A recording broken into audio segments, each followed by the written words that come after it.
these intros is so sick. I can't. I'm so sorry, people don't get the wrong idea that that's a specific person.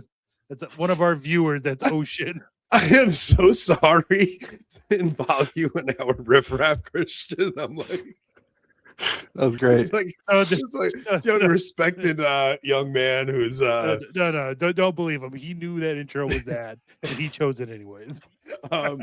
So all right, so Christian, you came up on our show the other night because I saw you on another show, and I saw your name on it, and I was like, wait, that's John Bergsma's son? I'm like, are you kidding me? That is so interesting. So we were talking about it on Locals, and I was like, I'm going to try and reach out to him and see if we can get in touch with him. Well, reached out. He was really Alex. It was Alex Poe. Yeah. Alex was on with us. Yeah. So Alex reached out to you, and then I had somebody else reach out to you, but also Ryan Katsu Rivera, who's been a friend of the show for years. He now works for Sam Hyde, and they had an Egyptologist coming on their show soon. And Ryan had called me and he's like, hey, we have this Egyptologist coming on. He kind of subscribes to like the Graham Hancock idea of the age of the universe and like that, the age of civilization, like that there was this civilization that existed like 25,000 years ago and stuff like that. He's like, do you have any good, anybody good in mind that I could maybe throw some questions at to maybe just like push back on the guy a little bit? So I found out that you do a lot of studying on the theology of creation, and some of the stuff you do is on young earth. So I thought you'd be actually the perfect person to get on to discuss some of that stuff with. What got you into this area? Yeah, I'd say I was always interested in the sciences growing up, right? Especially biology, and to a lesser extent, maybe some of the others like astronomy. And so I always kind of knew evolution was false, and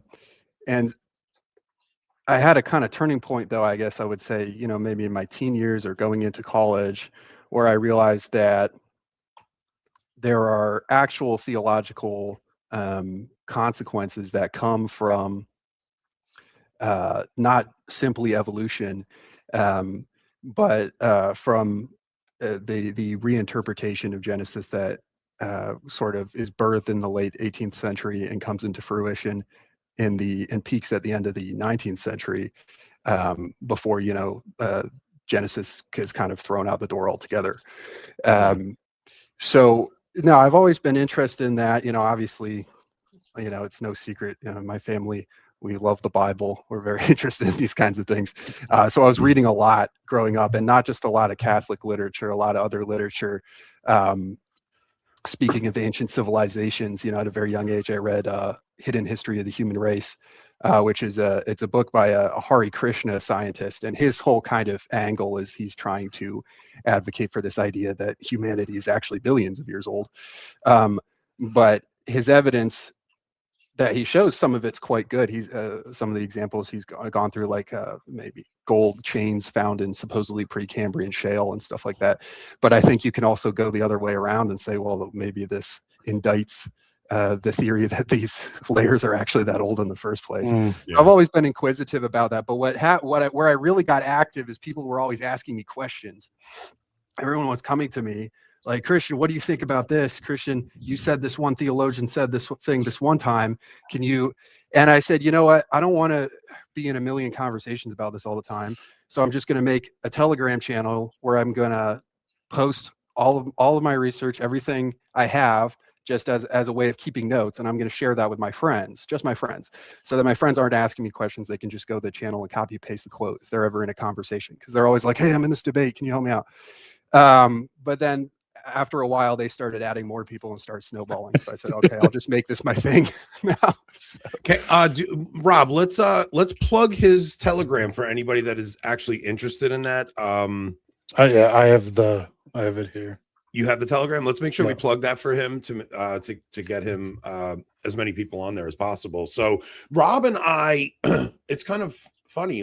Rob and I we like the way our show progressed. The first year we covered like the conversion of the pagan world, and then we kind of got tired of that topic, and then we spent like almost a full year diving into young Earth, evolution, all that stuff. Like we had Wellens from the Colby Center on, and my entire opinion on the topic completely changed over the course of that year. I had grown up in just like the run-of-the-mill Novus Ordo Catholic world, where we were basically told, "Oh, we're Catholics. We're not like those crazy Protestants. We believe in evolution, and all. You know, we're not against the science and sciences and all this stuff."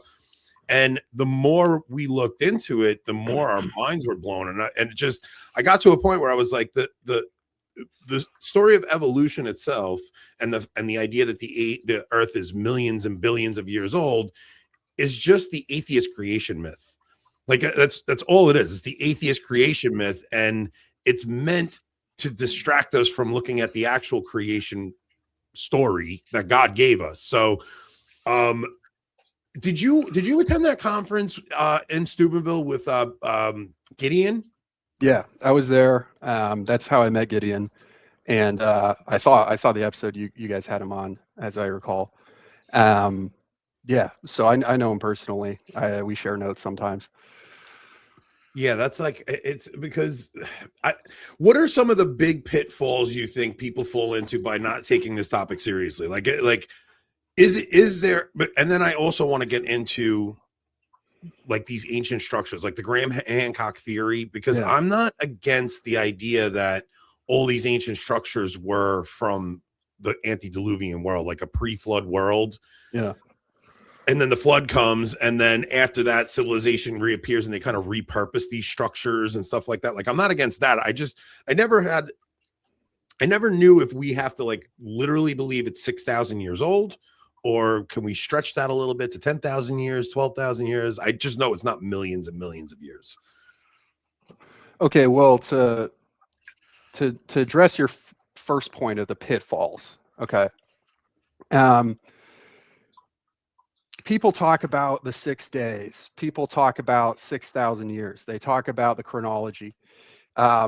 These are all well and good discussions to have. This is all, worthy to talk about, and the theologians do. But I would say it's not where you want to start if you're going to start thinking about the question, because it's downstream from the real fundamental issues that are at stake. It's sort of downstream. It flows from a fundamental difference that's actually higher up the chain, so to speak. And this difference in understanding is, how does God choose to reveal himself to us, reveal who he is and things about his nature?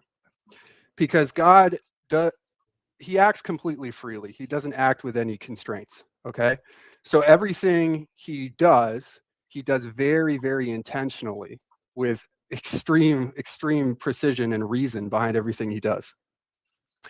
And every external act he does, wherein he manifests himself in some way in the created world, is done for our benefit. This is what all the theologians say, is that when he acts either miraculously or at the beginning of time, when he was not so much superseding the laws of nature, but rather establishing them, he acts in a way that is directed towards us so that he can pedagogically reveal things about himself to us. And so the question you have to ask is, what do God's acts, or our interpretation of how God acted in the past in establishing each individual thing in the world, reveal to us about him? That is really where the scholastic theologians and the church fathers and also the doctors of the church come in very importantly, because they all say, and they all teach us, that God chose to act in these unbelievable ways, almost, that we're not subject to, firstly, not subject to time, because time is a creature, and God wanted to show that he was not subject to having to use instrumentality, because he was showing the absolute creatureliness of creation and his absolute superiority over it by creating it. So not subject to long periods of time, and also not subject to secondary causes, natural causes. That was the whole point of the way he chose to create over the course of 6 days, or all in a moment, whichever interpretation you may take. Although the second is, while listed, is not really exegetically defensible. That's the logic. So St. Francis de Sales, for example, makes this contrast when there's this part in one of his books where he's talking about the creation of the stars and how God didn't make a star here and make a star there. But he actually created the sun and the stars all in the same instant, all the celestial bodies he makes in the same instant. And St. Francis de Sales says, he makes a contrast between how nature works and how God works. And he's saying God created in a certain way to contrast himself to nature, to set himself apart to nature, because he knew he really foresees the fall, and he wants to communicate his nature to fallen people who he knows eventually really will start worshiping nature. And so St. Francis de Sales makes this comparison between a painter and a printer, right? So a painter has to often brush over his own details. He has to start in one corner and finish in another and add a detail here and there. And he says this is kind of how nature works to bring something about. But God is like a picture printer. He has the whole stamp and just slams it down, and all of the details are there. And this is how God sets himself apart. So I would say that is really the key thing we have to get at here, is that the old earth creationist God is essentially a deist God, and on old earth creationism in general comes from deists. It comes from really Buffon and other deists who are drawing from Boulanger, who is an atheist actually, but he's essentially a quasi-deist God, because he interferes here and there. He'll create life here and there, right? But for the most part, for like non-organic matter, he lets things develop, and he stands back, and this creates this kind of distance, right, between our perception of us and God. So, and not the good kind. So that's I think the fundamental point, and I can go into more detail if you like. But no, I want to jump on a the very idea. high level. On a very high level, I would say that's the distinction that first has to be made before we even get to talking about, are the 6 days of creation 24-hour days or not, or is it 12,000? Is it 6,000 a year? Before you get into any of that, you need to understand, what does creation actually mean? What is God's intention by doing this and revealing it to us, right? I think that what you just said there about him being the master over time is such an important one, right? Because God stands outside of time. He's not subject to time. It's how even prophecy is revealed, because God knows the story before it's finished, right? Like, so that's how prophecy works. Like, he can tell us exactly what's going to happen in the most beautiful way, where he gives it to us in prophecy, where we don't know it until it's fulfilled and you only see it in hindsight. But the fact that he's not subject to time is such an important thing, that he doesn't kind of like set something in motion and kind of let it play out and just, St. Augustine has that rhetorical question where he's posing the question rhetorically, did Adam develop like an embryo, or was he made in an instant out of the slime of the earth? And he poses that question, was the maker of time in need of time? As a question to answer his question, right? And Saint Cyril of Alexandria, for example, he talks about the way God creates, and he says he does it instantaneously and incomprehensibly, just according to his will. That's the words he used, instantaneously and incomprehensibly, in a way that kind of begars belief, right? Anyway, go on. Yeah, no, it's just it's because I remember growing up, it was always kind of taught to us. It's like, well, a day in the eyes of the Lord is but 1,000 years. So they kind of like throw those things at you, and you just, I don't know. Yeah, but that also goes back the other way. Like Louis of Granada, for example, Louis de Granada, the great Dominican mystic and theologian. He says, even if God had 1,000 years or 10,000 years to contemplate how he was going to create, he still wouldn't have created any differently than he did. Yeah. And he's explaining why God didn't make, in this passage, why God didn't make this fish now and this fish later, but he actually made every kind of fish, every kind of aquatic creature simultaneously in the same moment. And he was basically his ultimate point in the passage is that he did that to manifest his glory in a way that would cause shock and awe, and basically, instill the fear of God and worship in man. And that's what Moses communicates to us. But go on. Did you get into this? Like, were you starting to debate people when you started studying this stuff, or was it just like a passion of yours on the side where you just started reading the church fathers and it kind of just developed like that? I did one debate at Franciscan. There was a student debate. We've tried twice to have another one, but both times we've run into issues where either people we were going to have present on our side chickened out, or else the opposing side would say, "Oh, the Colby Center, they're dirty. I don't trust them," or something, and back out, or something stupid like that. That was back when I was working for the Colby Center a little more frequently.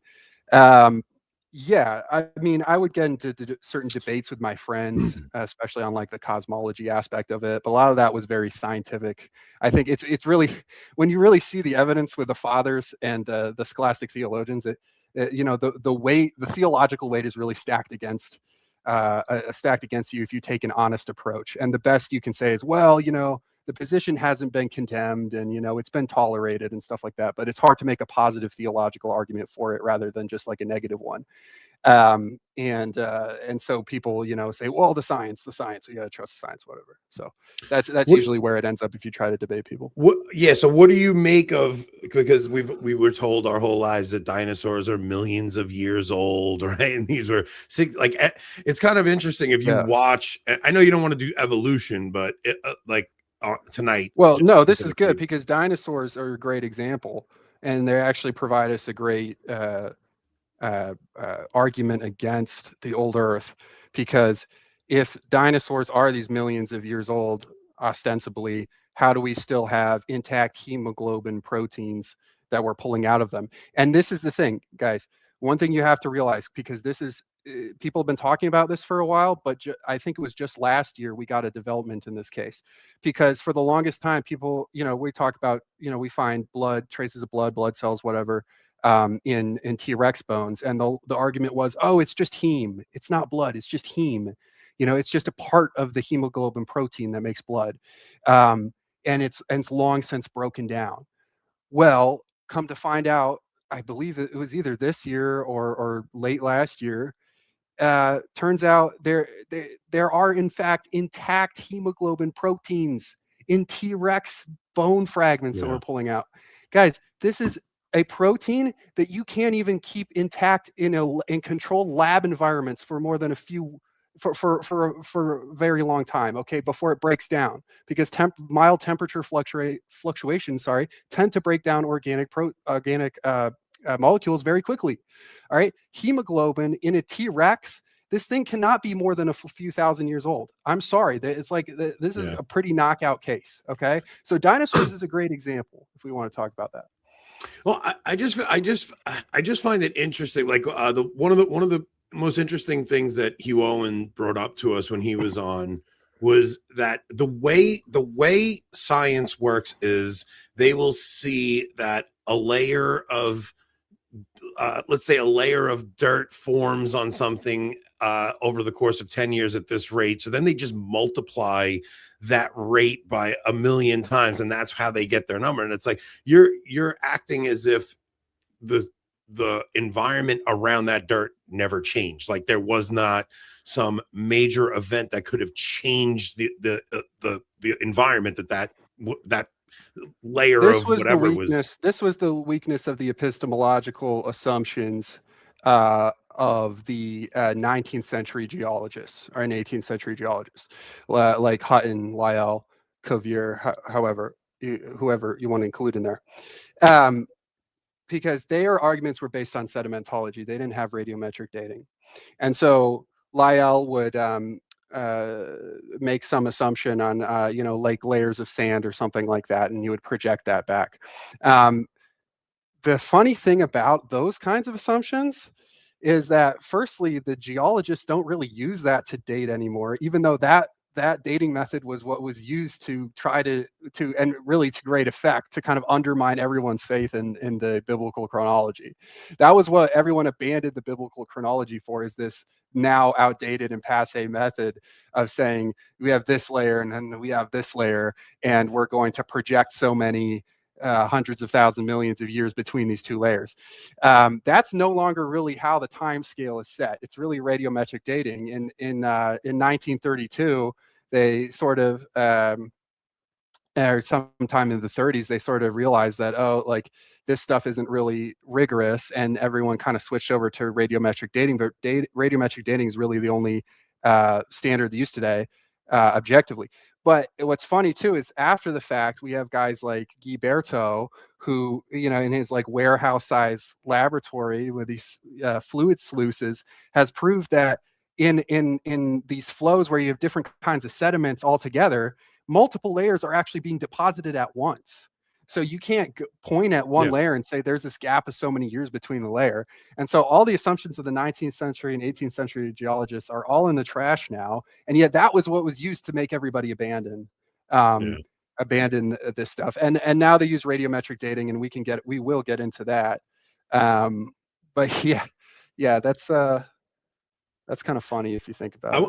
I want to jump into some of the theological stuff, because even Rob's wife is in the chat, and Rob's wife's kind of one of the first ones that kind of tried to red pill Rob and I on this subject. Is pretty good. So one of the major issues I came up and found theologically was, well, if sin and death come through the world through the eating of the forbidden fruit, and evolution happens to bring man about, like, how does that, like, that means there's millions of years of death, killing, suffering, disease, all these things. So sin and death is already in the world before Adam and Eve eat the forbidden fruit. Yeah, so that's a little complicated, because I would say excuse me,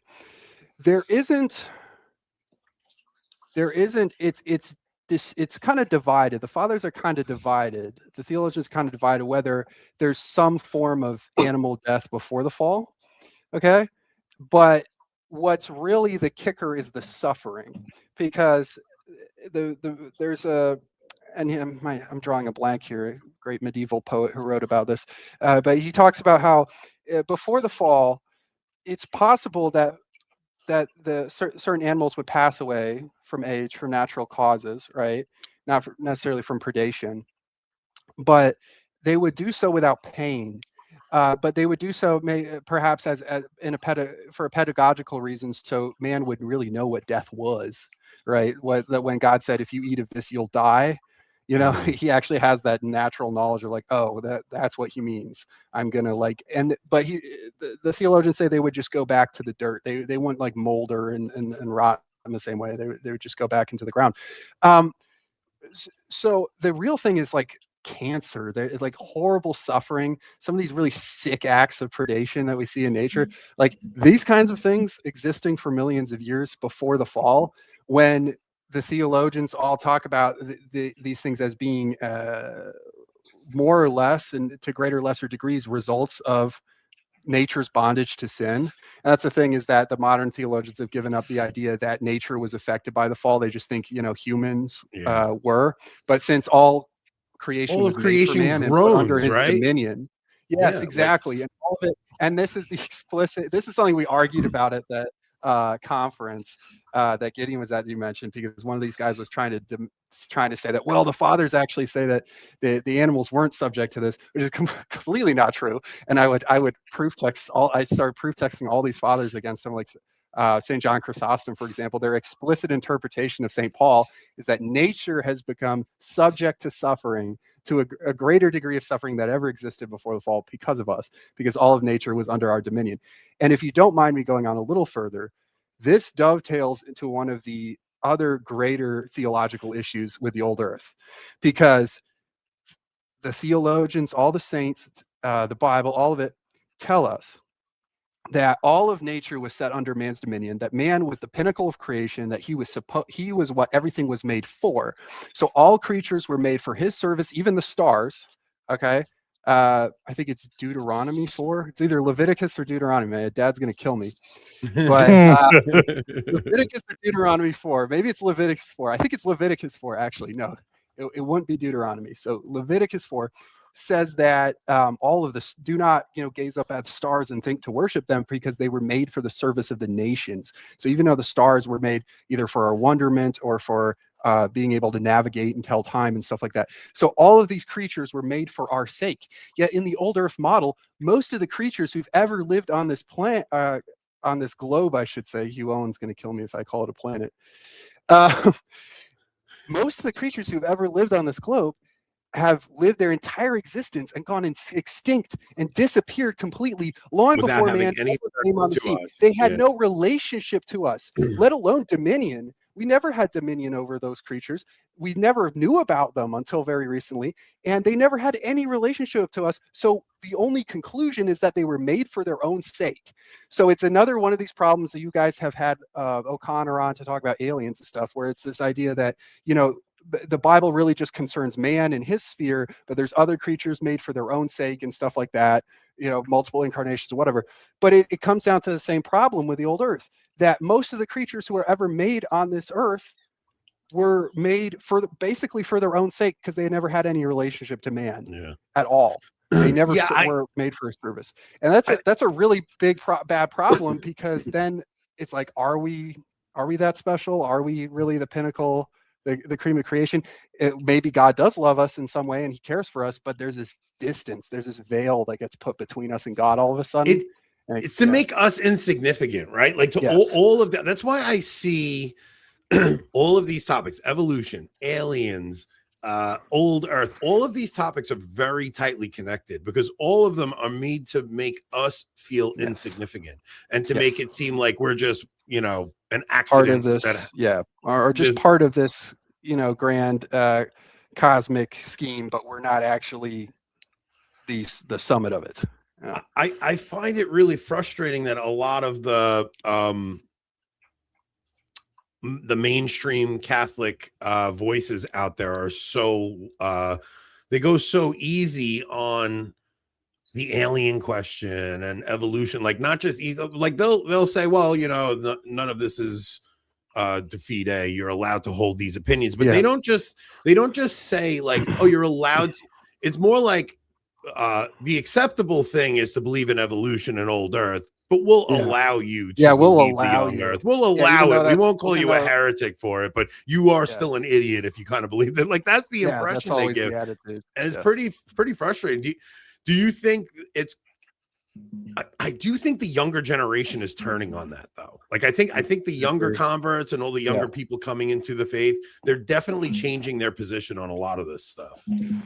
Yeah, people are pretty tired of it. You get pretty sick of it, because it's just shoved down your throat, and it's being, shoved down your throat by people at this point who you're probably not going to terribly like or respect, because they're, boomers, or whatever, Gen X, same diff at this point. But yeah, I mean, that is the thing, is that the default is that, is believe less science. And if you can believe what you want, but that's you're kind of idiot. Whereas it's the other way around. I mean, the burden of proof is on the scientists, and proof in the scientific world is a very, very high bar, right? And this is what Cardinal Mazzella and Cardinal Bellarmine talk about with the sciences. Even if there wasn't these strong theological arguments, even if it wasn't, say, an ex professo consensus of the fathers, it was just a regular consensus, we still ought to default to that tradition in the absence of proof. And we don't have the proof. That burden of proof lies with the scientists. But this sort of started to change. This attitude of the burden of proof started to change sometime in the 18th century, because beforehand you had the Congregation, the Index, you had the censorship. They took the approach that we can legitimately censor a scientist for making claims of something to be physically true when it goes against the consensus of the theologians or the consensus of the fathers, until it's absolutely proven. And absolute proof is a very high bar. So even if it wasn't, going against something de fide, if it's just something that's, a pious belief, we still need to default to that pious belief in the absence of proof. That got turned around with one of the guys who came into the congregation, the Index, Father Jacques Hyacinth Seri, or Jacinto Seri, one of the Dominicans. And I'm sorry to say he's not my favorite theologian. But he's one of these Thomist Dominican theologians, but not one of the greats. Around what year? By any means, I don't think. 1730s. So he comes in and he says, I don't believe. There was this big debate going on around Cartesian physics at the time, because Cartesian physics doesn't really seem to work with the dogma of transubstantiation. And then there was also the debate of, oh, well, should we relax the restrictions on geocentrism and all that? I'm not going to get into all that. But he says, I don't even think geocentrism is true. He says, I don't even think Cartesianism is true. But we don't have any right to censor these guys unless we can absolutely prove that there is no way we can twist the words of Scripture. There's no way we can change the words of Scripture to fit with what they're saying. So it's the complete inverse of how it was. Yeah. Where it was, unless you can absolutely prove that it's true, we're not going to change our interpretation of Scripture. Now it's, unless we can absolutely prove that there's no way we can change Scripture to work with what you're saying, we can't censor you. That was his. And so that started, not immediately, but that started to grow and just kind of snowball that kind of one thing that annoys me is when people brag about how it was a Catholic priest who came up with the Big Bang. I'm like, yeah, that guy sucked. Yeah, he sucked. He was a complete modernist. That guy sucked. He didn't believe in miracles. He thought the story, the book of Jonah, was completely made up, because he thinks it's a scientific absurdity for a man to survive inside a whale, which I guess it is, but that's the whole point. It's a miracle. But he didn't really, if you really read between the lines of what he's saying, and not even just between the lines, it's almost explicit. He did not actually believe in miracles. Yeah. He was actually opposed to the idea. And this is where people make a huge mistake with the Big Bang, is that they think that the Big Bang is let there be light. It's let there be light, or it's a reach. And Lemaitre didn't actually like Pius XII making that comparison. He actually corrected Pius XII for that. But they think that it's it implies a first mover, or implies an outward motion. But if you actually look at the math that he did, and it's not great, it doesn't make sense. But his argument was basically that the universe moved itself at the beginning, because he wanted to separate the idea of miraculous, or the idea of God interfering with nature, out so much that he wanted a mode of beginning for the universe that actually steady state wasn't working out. We needed some way that time sort of starts moving, but he wants to find a way for time to start moving that doesn't involve that initial flick. And so he's very explicit about this, that the idea of a first mover is a purely philosophical, really metaphysical idea, that God that maybe creation emanates from God or proceeds from God in this metaphysical way, but physically there is no first mover.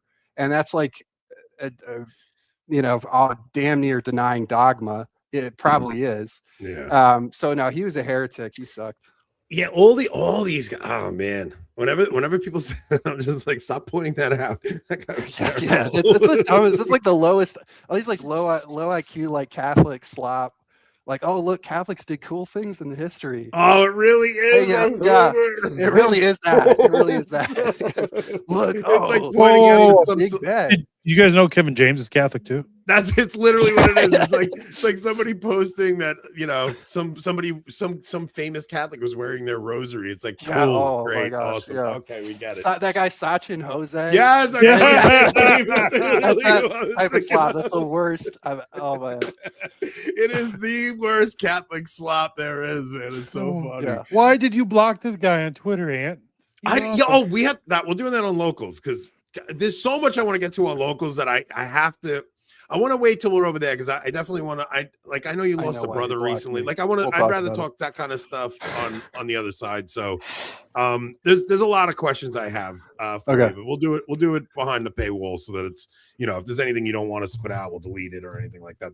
Audience for it. But all right. So some of the other theological so are there other like theologically important things that Catholics really do need to grasp about the way God tells us creation happened versus the way the secular world tries to convince you that it happened? Yeah, I mean, uh, just in no particular order. We are not only bound to the consensus of the fathers when they speak ex professo, when they speak of something as a matter of faith, which in this case they do.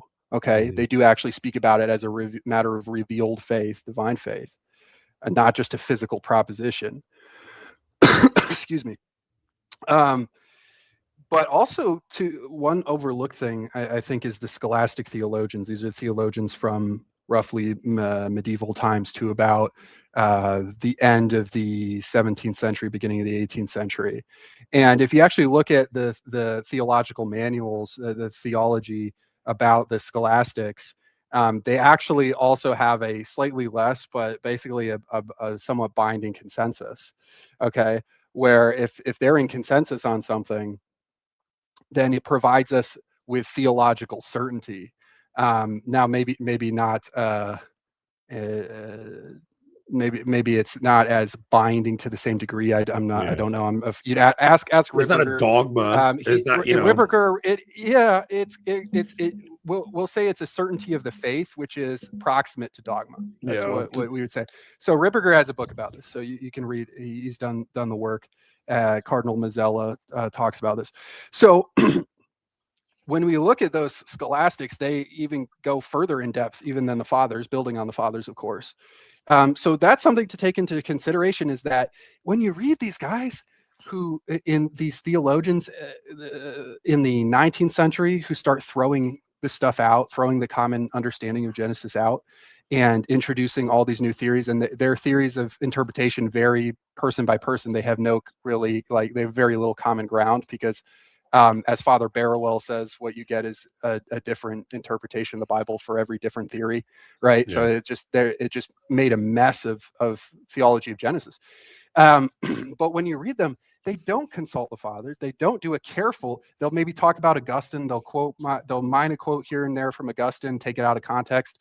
Or they'll talk about St. Thomas. They won't talk about the other fathers, or they'll straight up lie or make stuff up about the fathers, which I've seen in some of the theological manuals. Was one guy from Notre Dame? I forget. Monsignor Cowley was just saying the fathers were saying things they weren't even saying. So and this guy's book was like very popular in America in the 19th century for seminaries. So they don't take that into consideration, but these are things that actually bind us.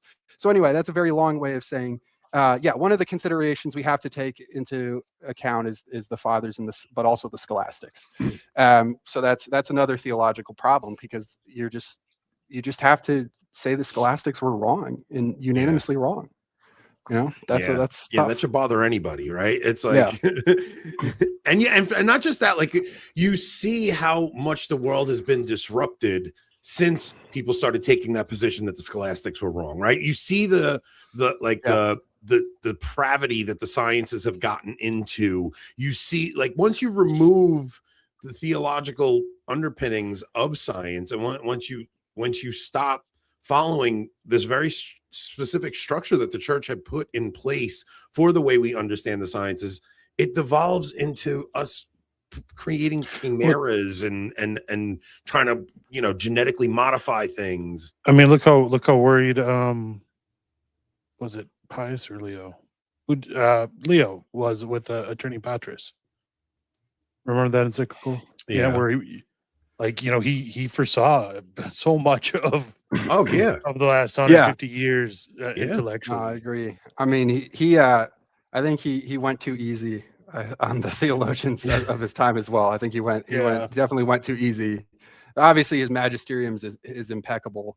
Even his poetry is impeccable. He was writing poems calling out the rise of evolution. I didn't know if you knew that Leo XIII was. No. But anyway, but I do think he was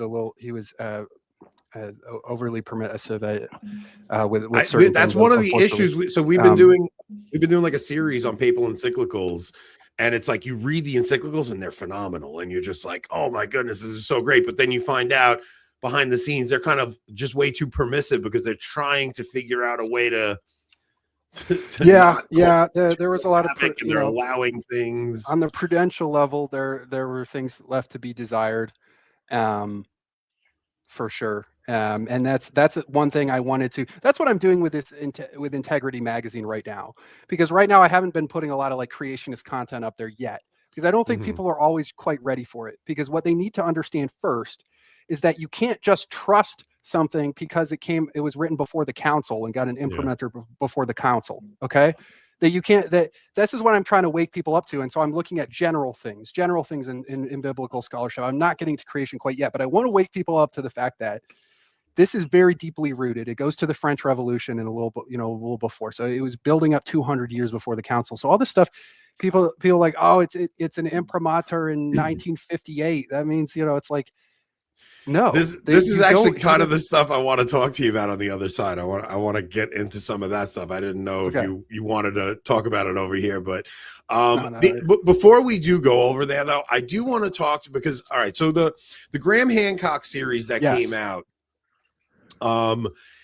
when I watched that, I was listening to his theories on like the Younger Dryas and all these different things, and I'm like, Meltwater Pulse 11b or whatever, yeah, like he's coming up with all these theories, and it's like his point is that civilization was together. He was trying to come up with a logical reason why structures in South America look almost identical to structures you're finding in China and structures you're finding all over the world. Like you're finding these structures, they're all pyramids and things like that. And when I watched it, I'm saying, first off, the event he's talking about is the flood. And my interpretation of it was the reason these structures look similar probably is because they are temples built to gods, and gods, no matter where on the planet they are desiring to be worshipped similarly, and that's why you're finding these structures throughout the world. That's part of it, names. And also it's diaspora from a very tight-knit group of original humans who all sort of share these ancestral strains that don't go that far back. It's actually easier to explain these things if they're less ancient, because all of humanity has a more recent connection, right, cultural or memory, than if these are 20,000 years old. So here's what I respect about Graham Hancock and Robert Schoch and these guys. Okay, they are some of the only people in the old Earth and evolutionist camp who are trying to actually address a huge elephant in the room for that side.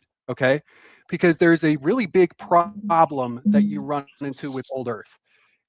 So firstly, starting off, you have Homo longi skulls, and Homo longi, they're essentially anatomically human. The evolutionists would say they're a sister species, the closest to us, that interbreeded with us. So an old Earth creationist would just say they're human. Okay, they're humans essentially. You have these Homo longi, which are basically human skulls that are coming up with dates, radiometric dates to 1 million years ago or beyond. You have human footprints, anatomically perfect human footprints that are found in layers in England, and these layers are supposed to be about 900,000 years old. Okay. Yeah. So the age of humanity keeps getting pushed back and back and back and back and back. And the problem is, in the conventional timescale, we only really get writing, advanced art, agriculture, serious civilization in the last like 10,000 years. Yeah. So if humanity is that old, where's the receipts? Where's the civilization? Okay. Mm-hmm. So Graham Hancock is at least trying to engage with this question. He's at least trying to be intellectually honest, which I respect him for. And by the way, he added me back on LinkedIn when I reached out to him, which is weird. I don't know why, because I'm literally nobody has no idea who I am. So maybe he just adds people on LinkedIn. So everybody go add Graham Hancock on LinkedIn. Maybe he'll add you back. So anyway, that's what I kind of respect about him. He's trying to deal with this glaring issue that you have, like, humanity is just running around throwing rocks and sticks for almost 1 million years before they start doing stuff. Okay. The problem with him is that he's not really consistent in his method. And so I'll give you an example. The first place he goes in his documentary, at least the one I saw, is Gunung Padang, which is this megalithic structure in West Java. And his claim is that it's 20,000 years old and that it predates all of the Javan civilization that's there. And he bases this off one drilling that was done and some radiometric dating, some carbon dating, I believe it was, that was done on the soil underneath it, which firstly shouldn't even really be relevant because the age of the soil doesn't determine the age of the structure built on top of it. But anyway, so and also it's based on radiometric dating, which we can get into. Tons of problems with that. The problem is he always talks about these traditions, these oral traditions, these written traditions, that humanity has this kind of collective memory of these certain things, right? But then he disregards the oral traditions when they conflict with his information, when they conflict with his position. So case in point, the local Javanese people say that this structure was built during the Muslim conquest of Java by a king who refused to convert. And this king is semi-mythical in the sense that we know he was a real guy. We're not quite sure which historical king we want to link it to. But they say that their king built this during the Muslim conquest of Java in like the 1400s. So why wouldn't you? If I was an ethnologist or an anthropologist or an archaeologist or whatever, urologist, whatever, I would listen to the testimony of the locals, right? Because that would seem to, okay, they say it was built in the Middle Ages. Yeah, that makes sense. They've been well, here. He also, there's a couple of other problems he has. One is that he completely refuses to acknowledge the Christian myth, right? Like not the myth, but you know what I mean? Like the Christian legend that the whole earth was flooded. Like that he'll touch on all these crazy events that could have happened, but he will not acknowledge that there's a biblical flood that that like every culture on earth has this memory of a flood. I think he realizes there's this ancestral memory of the flood, but he wants to make it he wants a naturalistic explanation. Yeah, he wants one that he can sell to a broader audience. So he's weird. He's kind of like Christian adjacent, like because he believes in the Ark of the Covenant, that it was like hidden. He has this whole documentary on the Ark of the Covenant. But anyway, what he did reveal is that when you try to challenge the consensus of of like the progression of human history, like if you try to challenge it at all, like the consent, they freak out. Right. So if you try to push against what they've established as, well, this is exactly what happened. If you push against that at all, they'll call you a racist. They'll call you they'll go nuts on they'll call you anything to get you to shut your mouth because they don't want anybody to hear that you're pushing against this theory that they've come up with. And it's like you have to just take it as if it's written in stone, whatever theory they've come up with. Yeah, and I respect him for that, because he's actually doing his thing, he's doing his own thing. With Robert Schoch, who I believe is going to be on Sam High. That's who's supposed to be going on Sam High. Yeah. So his whole thing is the Sphinx flooding, and I'll just go over what I think about this briefly, just my thoughts for whatever they're worth. And I know other people in the Colby Center, like my geologist friend Adam R., who I'm actually writing a paper about the flood with right now. That'll be out soon, but he has his own theory about how this works. Okay, but these are my thoughts. Okay, you look at the Sphinx, and according to Robert Schoch, and I have no reason to believe he's making this up, that there's weathering from heavy rain. There's apparent weathering from heavy rain. Okay, there's water damage on at least. I don't know if it was submerged or not, but there's water damage at least apparent on the Sphinx. My initial thought is this: if you go down to the border between Sudan and Egypt and you walk away from the Nile, so you just go way, way, way out in the desert, you find Nubian rock art where they're depicting sailing boats out in the desert, okay? And raising cattle in the marshes out there and stuff like that. And there's crocs and hippos, okay? And this is pure desert for miles and miles and miles as far as you can see. And apparently it was once like wetlands, like very, so there's good evidence that at some point in the past, and conventionally they'd say 5,000 years ago, I'd say it's closer to 4,000. And there are some mainstream sources that would agree with me. The monsoon belt that goes through Africa was quite a bit broader and reached way farther up north. Even today, you'll get the occasional heavy rain shower on a freak day in Cairo where the Sphinx is. So I'm just saying, I don't see it as unreasonable to think that at one time in the not so distant past, it was raining pretty heavily in Cairo when they built the Sphinx. That's like the simplest possible explanation. So I think that's probably the best explanation. Now Adamar has a very interesting, complicated theory of how that works with the post-flood world and all that. So I'm not dogmatic about this. Oh my gosh, I hit my computer. But yeah, that's my thoughts on it. Hey, while we have Majarian in the chat, we have Majarian as our amazing knick-knack success story tonight. Majarian got married, I think almost a year ago at this point, and he was clearly infertile and had no ability to impregnate his beautiful wife. So I sent him some knickknacks, and boom, the man is going to be a father. So look, I can't scientifically prove that knickknacks cures infertility, but I'm pretty sure knickknacks cures infertility. Like I can't prove it, but you guys know what I'm saying. It's like, so I gotta ask you. I got velo on me. No. We are sending you knickknacks.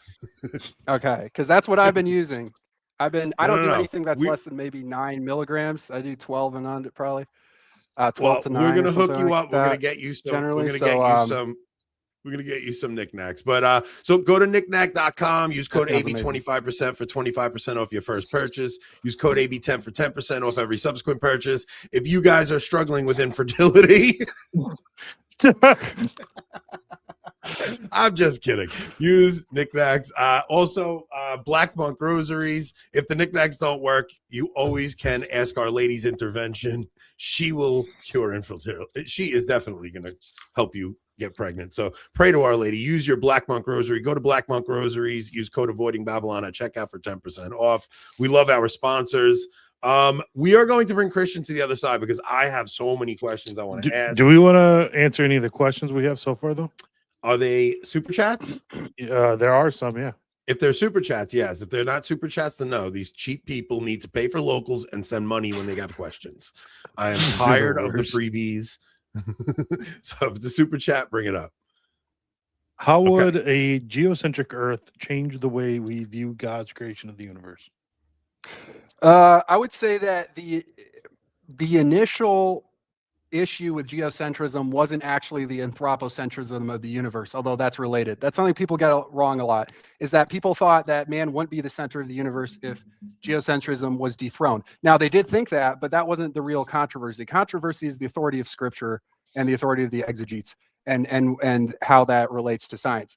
So it would indirectly change our view, I would say, but I'd say that the more direct issue with geocentrism is the idea of scripture. Okay, so it's a scriptural idea. Anthropocentrically, though, certainly it would. I think it's a much grander thing to believe that the heavens are in motion than that we are. Right? It's a much grander thing to think, rather than the earth is being in motion, that the heavens are in motion. And when the theologians talk about God, the saints talk about God putting the heavens into motion around us. There's a real, I think, sublime beauty to that. I think I've benefited very much by accepting geocentrism. I'm not necessarily dogmatic about it, maybe not as much as some of the others in the say the Colby Center circles. But I think my personal love of God, my feeling of intimacy with God, has grown by realizing that there is no real physical objection to geocentrism. There's nothing preventing it from being true. And so why not just accept it? You said Hugh Owens would get mad if you called us a planet instead of a globe. Why is that? Because the Earth is not a planet. The Earth is the Earth. The Earth is unique. Yeah. The planets are the planets. The planet means a wanderer. A planet it wanders around, in the sky. It doesn't have the fixed course like the fixed stars.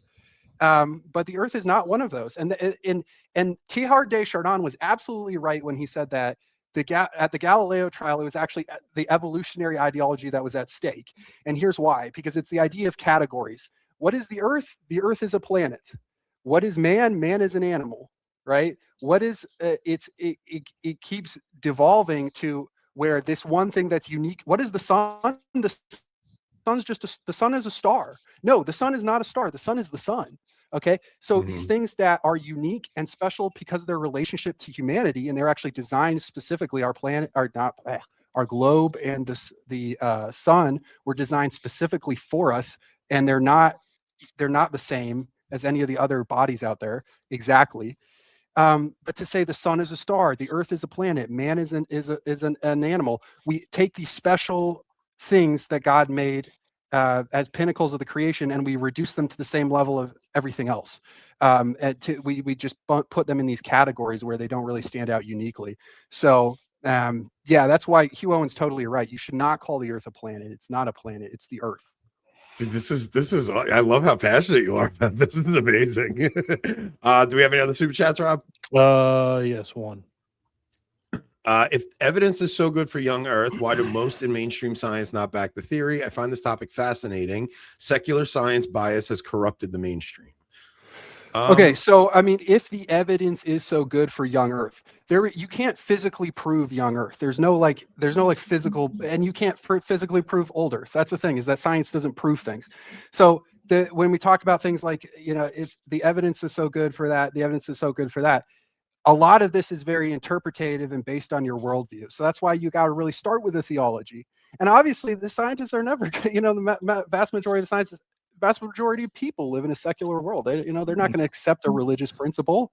Right. No, I have never met a person who came over from evolutionism or old earth who did so for physical reasons, for they saw the physical proof and they were convinced. Okay, maybe a few people with evolution. Oh, yeah, I'll give them that. But with the old earth, I've never seen, they've always come over because they had a theological breakthrough, which changed their outlook and the way they interpret the evidence.